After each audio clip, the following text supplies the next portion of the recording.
Cepatlah, enyahlah kalian para budak suap. Dalam nama Tuhan, pergilah. Oliver Cromwell, serdadu Inggris yang kemudian menjadi negarawan, menyampaikan pidato ini ketika membubarkan secara paksa Parlemen Ram pada tahun 1653.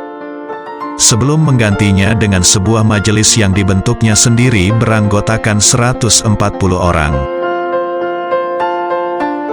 Lembaga pengganti yang selanjutnya disebut sebagai Parlemen Bourbons inilah yang kemudian mewarisi semua kekuasaan Cromwell.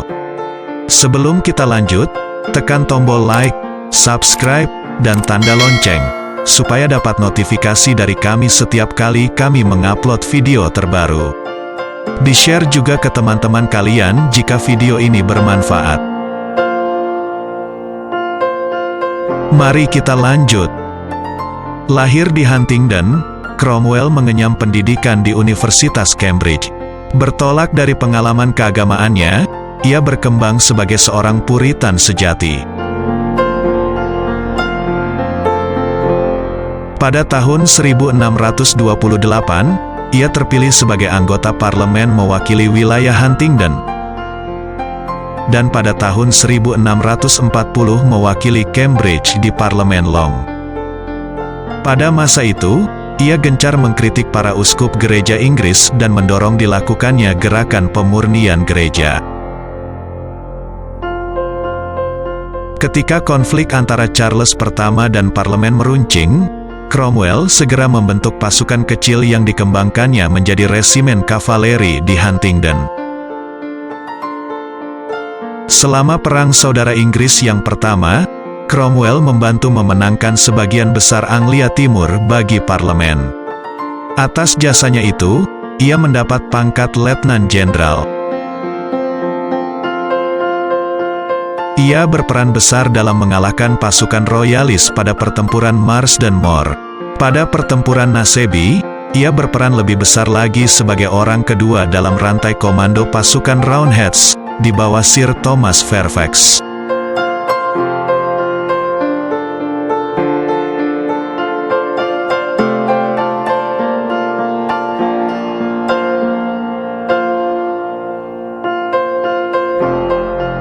Ketika persekutuan raja dengan bangsa Skotlandia pada Perang Saudara di Inggris yang kedua gagal, Cromwell menyatakan bahwa Charles pertama secara pribadi bertanggung jawab atas berlarut-larutnya Perang Saudara.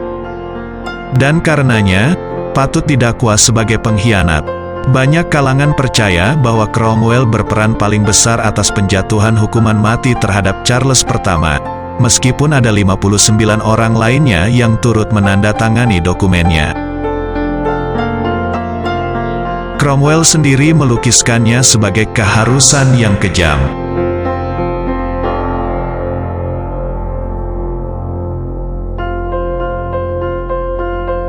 Pidatonya ini menunjukkan keyakinan teguh Cromwell bahwa Tuhan ada di balik semua kemenangannya dalam Perang Saudara, dan bahwa ia telah dipilih untuk menjalankan kehendak Tuhan di bumi.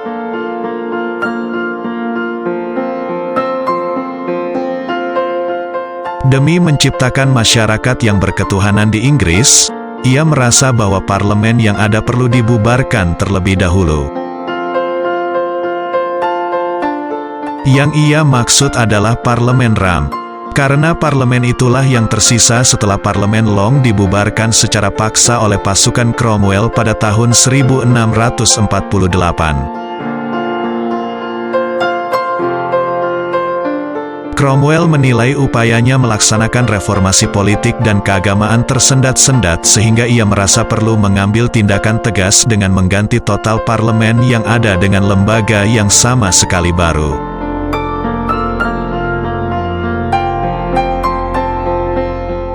Namun, Parlemen Bourbons juga terpecah-pecah dan akhirnya dibubarkan.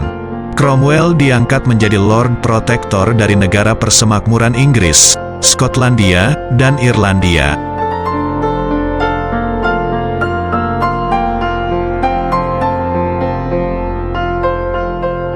Ia menempati posisi ini selama 5 tahun dengan menikmati kekuasaan yang dulu dimiliki Raja Charles.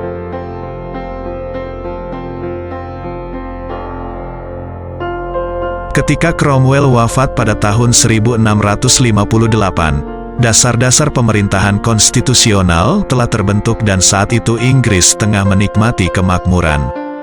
Namun, Cromwell tidak membuat konstitusi untuk negaranya sehingga sistem pemerintahannya tidak bertahan. Ia lebih diingat dalam sejarah karena metode-metode brutal dan berdarah yang digunakannya guna meraih dan mempertahankan kekuasaan, alih-alih karena niat sucinya. Berikut pidato Cromwell yang sangat tegas. Tibalah saatnya bagiku untuk mengakhiri kedudukan kalian di sini, yang telah kalian cemarkan dengan pelecehan terhadap semua nilai kebaikan dan setiap keburukan yang kalian praktikkan. Kalian semua adalah sumber kebusukan dan musuh bagi semua pemerintah yang baik. Kalian semua hanyalah segerombolan pencari untung. Seperti Esau yang mau saja menjual negara demi semangkuk sup, dan seperti Yudas yang mau mengkhianati Tuhan hanya demi beberapa keping uang, masih adakah satu saja kebaikan yang tersisa dalam diri kalian? Adakah satu keburukan saja yang tidak kalian punyai? Wahai kalian yang lebih tidak beragama daripada kudaku, emas adalah Tuhan kalian. Siapakah di antara kalian yang belum menukar hati nurani dengan suap? Adakah di antara kalian yang mau sedikit saja memerhatikan kebaikan persemakmuran? Bukankah kalian tak ubahnya seperti pelacur yang telah mengotori tempat suci ini, yang sudah mencemarkan rumah Tuhan ini menjadi sarang penyamun dengan segenap prinsip tak bermoral dan praktik jahat kalian? Kalian kian menjadi beban tak tertanggungkan bagi bangsa yang telah kalian hianati kepercayaannya ini. Bangsa ini telah menuntutku untuk membersihkan mimbar Augean ini, dengan mengakhiri semua penodaan kalian terhadap lembaga ini.